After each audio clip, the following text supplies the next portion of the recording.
Très bien. Nos bureaux à Saint-Denis, à côté du stade. Bonjour, je suis désolée, j'ai eu un petit problème avec mon ordinateur, du coup on a dû échanger de place. Alors, du coup, on va maintenant accueillir Monsieur Claude Steinmetz, qui est Contract Manager Système pour la société Grand Paris. Et donc, vous encadrez le projet d'automatisation des lignes 15, 16, 17 et 18. Et vous allez aujourd'hui nous expliquer donc en quoi le Contract Management est au service du projet Grand Paris. Donc, je vous laisse prendre la main du coup. Et... Très bien. Je vais commencer par me présenter. Donc, je suis Claude Steinmetz. J'ai une formation d'ingénieur. Donc, on n'a pas besoin d'être juriste pour être contract manager. Et j'ai fait 10 ans de gestion de projet à l'international, notamment en Algérie, sur la ligne de métro, la première ligne de métro du métro d'Alger, au Brésil, à Rio de Janeiro, au moment des Jeux Olympiques, et à New York également. Et j'ai une certification, l'équivalent d'un PMI, de Senior Project Manager. Voilà, tout ça pour contextualiser un petit peu mon parcours et puis vous montrer qu'on n'a pas besoin forcément d'être un juriste pour faire du contract management. On peut être ingénieur et avoir un parcours assez diversifié. J'ai pas fait que du ferroviaire. J'ai travaillé 4 ans dans la microélectronique, dans l'automobile, dans les télécommunications également. Voilà. Donc on peut avoir également des, euh, des parcours dans différents secteurs industriels. Je vais vous présenter donc la Société du Grand Paris et le rôle du contract management au sein de la SGP. Est-ce que vous voyez l'écran? Oui, c'est parfait, on voit tout. Je vais passer en mode de présentation. Très bien. Donc très brièvement, je vais vous présenter le projet du Grand Paris Express. Ensuite, en quelques slides, l'organisation du contract management. Vous parlez de l'impact Covid parce que c'était un élément important qui a marqué l'année qui est passée, mais également qui va marquer l'ensemble des projets qui ont commencé il y a quelques années et qui se termineront dans quelques années aussi. Et on consacrera un peu de temps à des questions-réponses. Donc le Grand Paris Express. Alors qu'est-ce que c'est? Aujourd'hui, on a une situation du métro parisien et des transports ferroviaires en région parisienne qui est comme sur la diapositive. On voit bien que c'est un schéma en étoile. Donc le projet du Grand Paris Express, c'est de relier toutes les banlieues entre elles et donc de progressivement créer un cercle qui relie la grande couronne parisienne. Donc ça, ici, vous voyez la ligne 15, mais sur la présentation que je vais sur les slides suivants, vous allez voir l'ensemble des lignes qui vont être mises en service, construites et mises en service par la Société du Grand Paris. Donc historiquement, alors ça ne vous parle peut-être pas beaucoup parce que certains d'entre vous sont assez jeunes, mais la naissance a été initiée par Nicolas Sarkozy en 2009. C'est un des projets qui durait qui était dans les cartons depuis un moment, mais suite à la crise de 2008, le président de la République de l'époque voulait un projet fédérateur et générateur d'emplois et de valeur ajoutée. La Société du Grand Paris est un EPIC qui a été créé l'année suivante.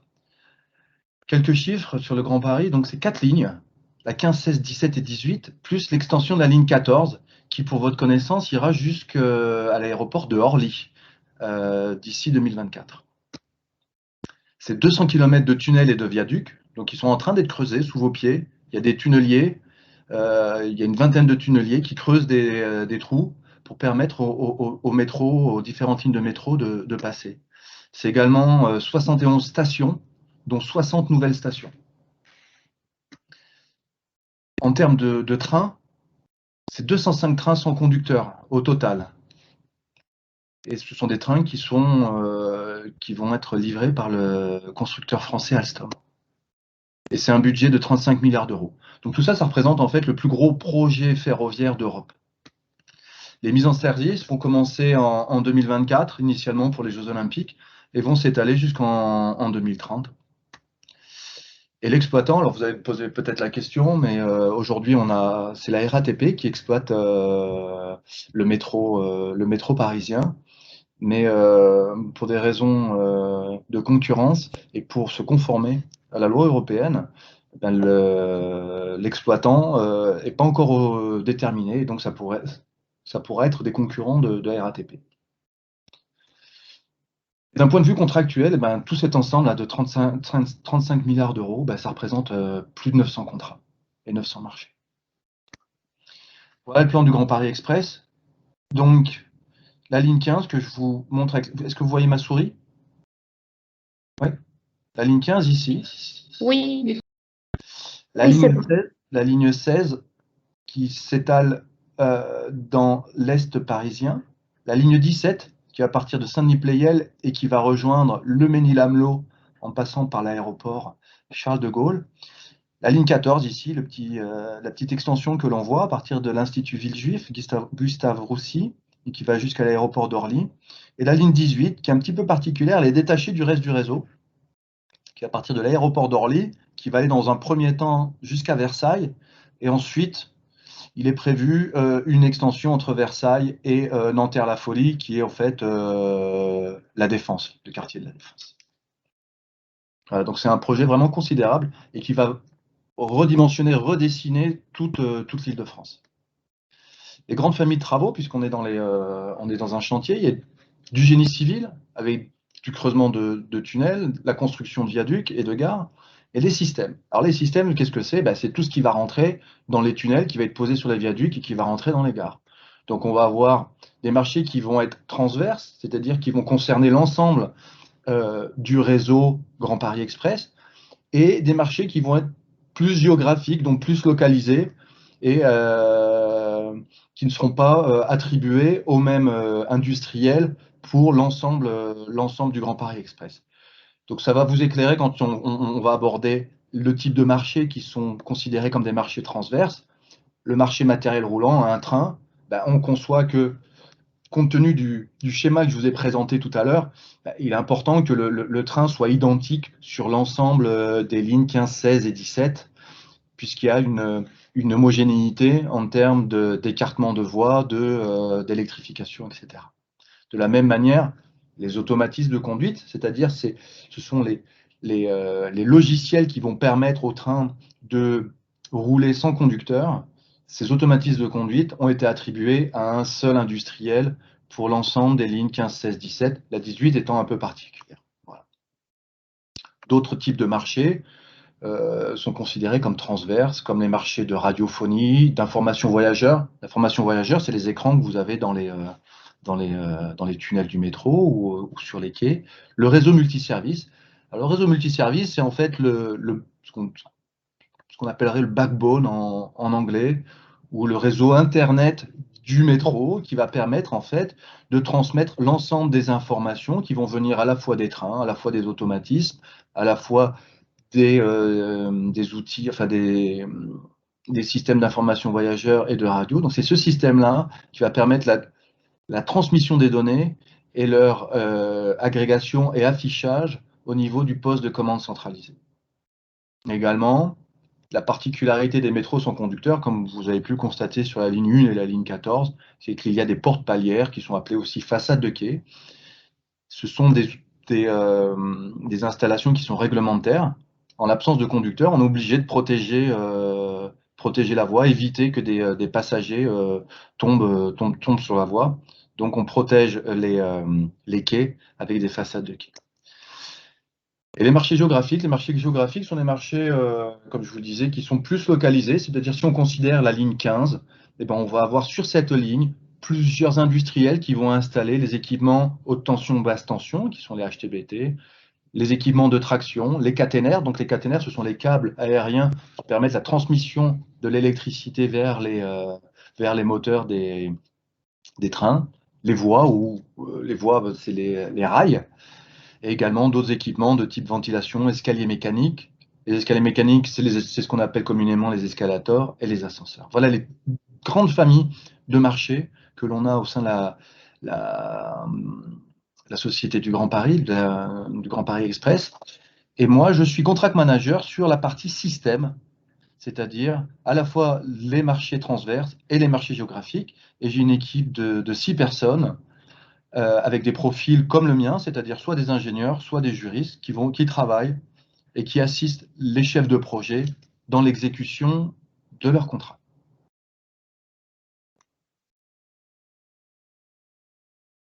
Ces marchés systèmes représentent 70 marchés pour un montant total d'environ 3,5 milliards d'euros. Voilà.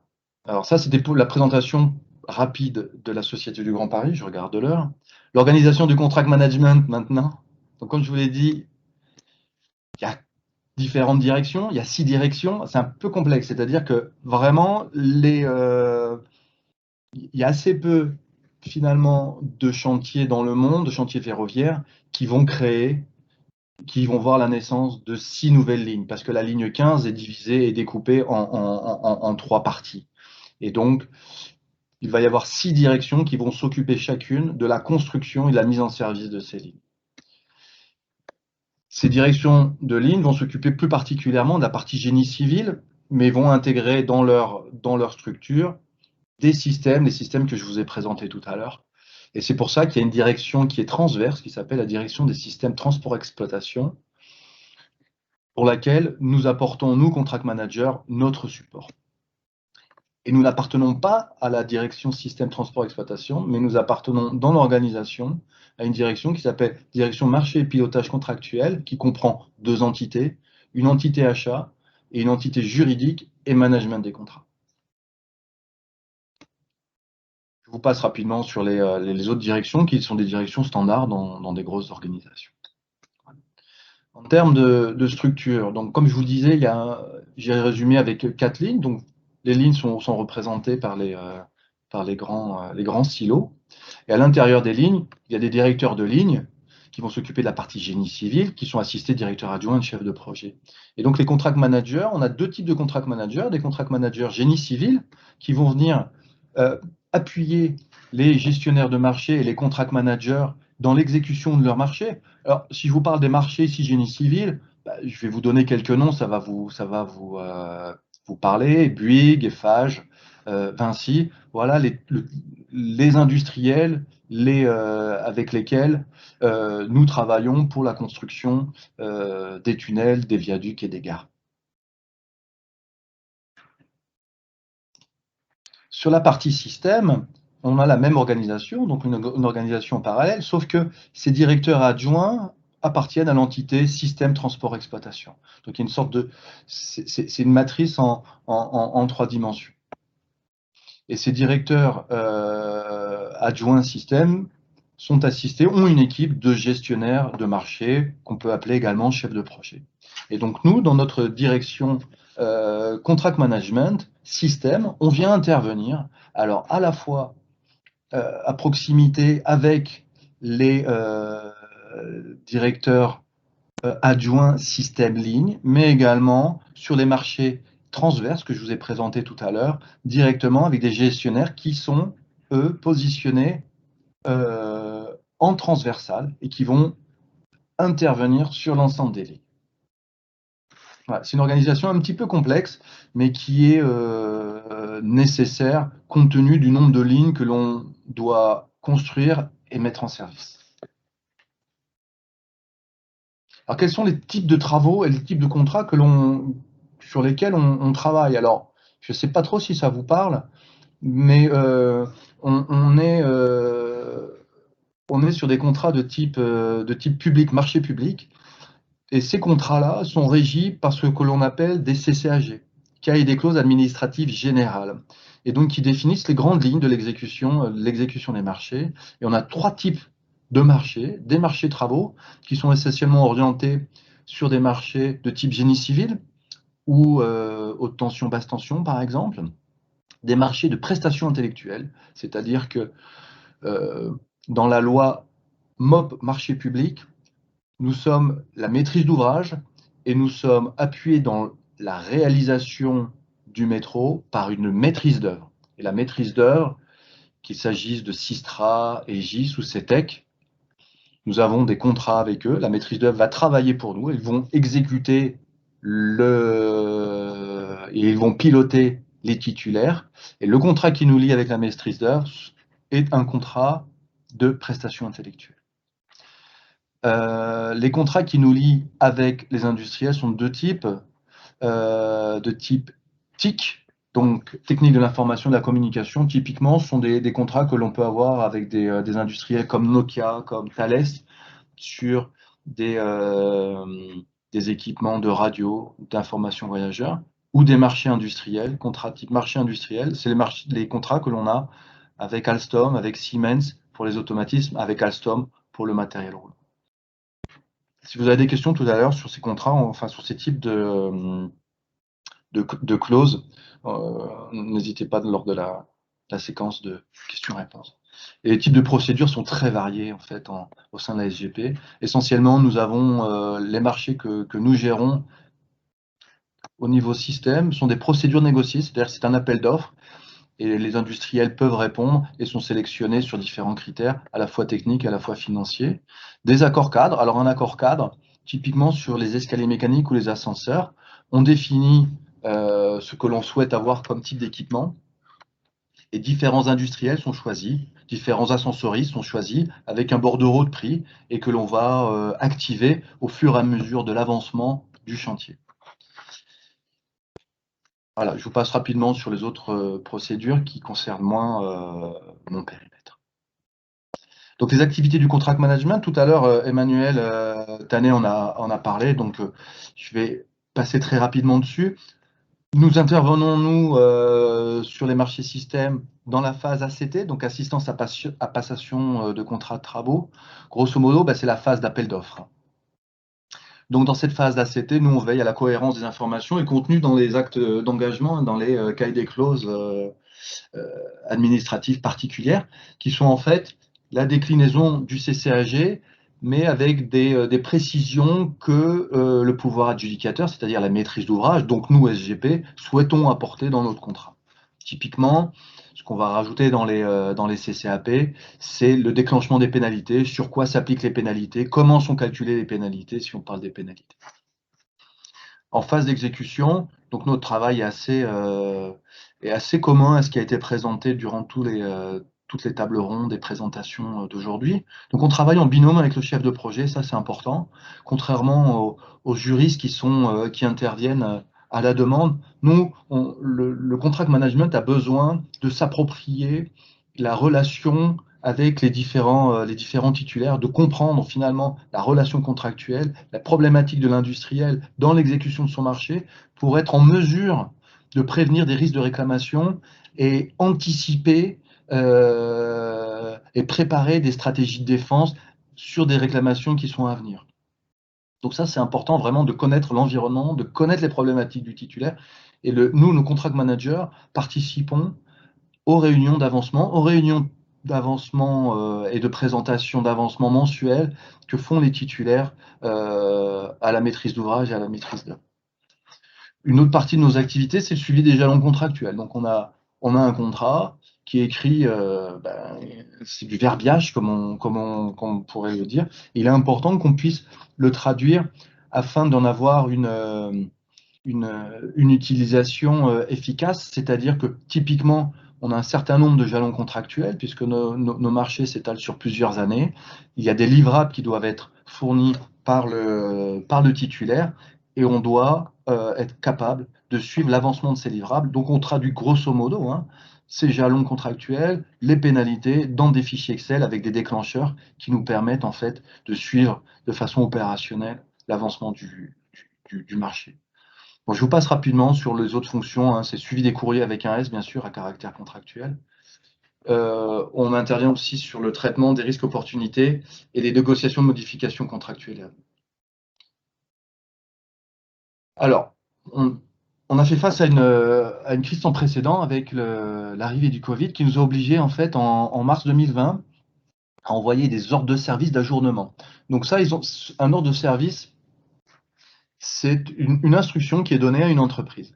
Et donc là, on envoie un ordre de service à chacune des entreprises pour leur dire, écoutez, maintenant, vous arrêtez les chantiers. Donc, c'est des entreprises de génie civil, essentiellement, qui avaient commencé à creuser, à construire les gares, à construire les tunnels, à construire les viaducs. On leur a dit, voilà, vous arrêtez tout. Et vous restez chez vous.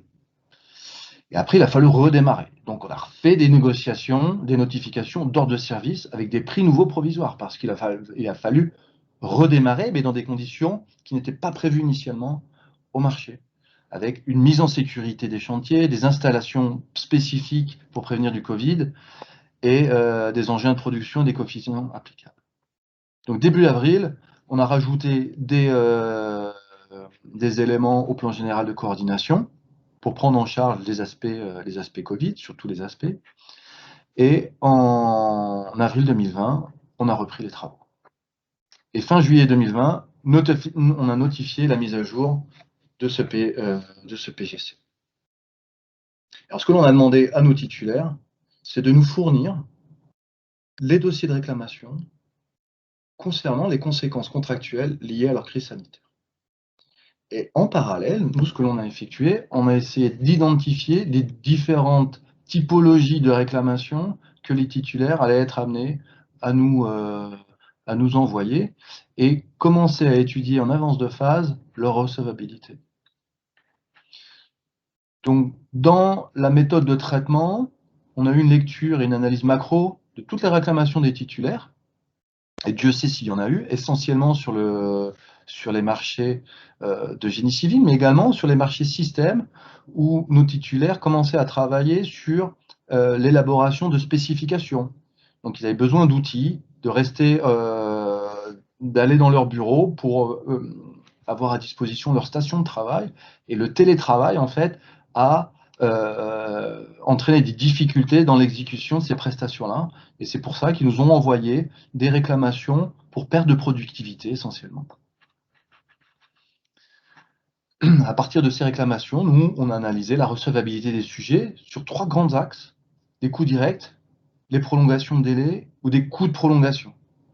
Alors, pourquoi il y a une distinction entre les prolongations de délai et les coûts de prolongation? Parce que la prolongation de délai, dans les contrats des titulaires, un dépassement des délais et des jalons entraîne des pénalités. Donc, les dépassements de délais liés au Covid peuvent être légitimement exonérés de l'application des pénalités. Par contre, l'augmentation des délais entraîne également des coûts qui sont considérés comme indirects. Les équipes qui étaient prévues pour travailler pendant 1 an, finalement, elles ont dû rester plus longtemps pour prendre en compte l'impact du Covid. Les types de sujets qui ont été identifiés, des ajournements, c'est ce que je vous disais tout à l'heure, des remobilisations, des accélérations, parce qu'effectivement, si le Covid a ralenti l'exécution des projets, on a été obligé de rattraper sur certains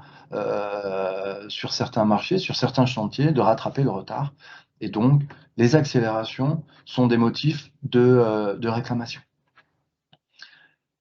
Comme je l'ai évoqué tout à l'heure également, des prestations et des fournitures liées aux mesures sanitaires, typiquement le gel hydroalcoolique, certains ouvriers qui venaient pour la semaine travailler et étaient avec des collègues. Ça a impliqué une modification de leurs conditions d'hébergement, de leurs conditions de transport également, avec la multiplication des moyens de transport pour garantir les distanciations.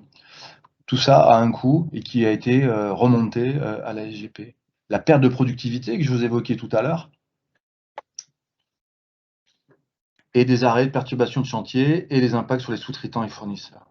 Donc ça a donné lieu à cette matrice avec l'ensemble des éléments et la typologie des coûts et des impacts, et une analyse qui a été faite. Alors je ne vous dévoilerai pas ici l'analyse interne SGP de la Société du Grand Paris, mais globalement, voilà comment on a procédé pour avoir une trame utilisable par l'ensemble des acteurs de la SGP lorsqu'ils reçoivent des réclamations de leurs titulaires. Voilà, je crois que j'ai été dans les temps, je vous laisse. Vous aviez un peu plus de temps, du coup, comme on avait débordé avec l'autre intervention. Du coup, on a eu 1 ou 2 réponses, 2 questions, pardon. Donc, on nous demande si vous aussi, vous aviez été touché par la crise des semi-conducteurs et comment vous gérez cet aspect-là, si c'est le cas. Alors, nous, directement, non, mais nos titulaires, oui. Certains de nos titulaires pourraient être touchés aujourd'hui par la crise des semi-conducteurs.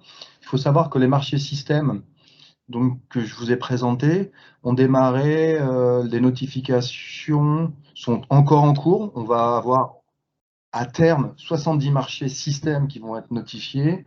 Aujourd'hui, on est autour de 50 marchés systèmes notifiés. Et les débuts de notification, les démarrages de ces marchés ont commencé en 2018, à l'automne 2018.